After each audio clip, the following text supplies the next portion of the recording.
Экс-министр Космосбек Чолпонбаевдин жүрөгү кармап ооруканага түштү. Саламаттык сактоо министрлигинин мурунку башчысы Космосбек Чолпонбаев жүрөгү кармап ооруканада, бирок кыйноолордун алдын алуу боюнча улуттук борбордун кызматкерлерине аны көрүүгө тыюу салынган. Булак JTTV-KG. Шайлоолорду Конституцияны өзгөрткөндөн кийин өткөрүү тууралуу долбоор парламент комитетинде колдоо тапты. Кыргызстанда президенттик жана парламенттик шайлоо боюнча конституциялык мыйзамдын айрым нормаларын токтото туруу жөнүндөгү мыйзам долбоору иштеп чыкты.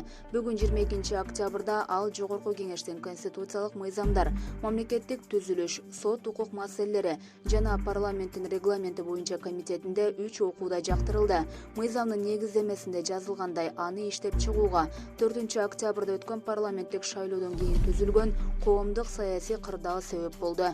Кырдаалды жөнгө салганча президенттик мөөнөтүнөн мурда жана парламенттик кайра шайлоону токтото туруп, конституциялык реформа жүргүзүү зарыл экени белгиленди. Булак Азаттык.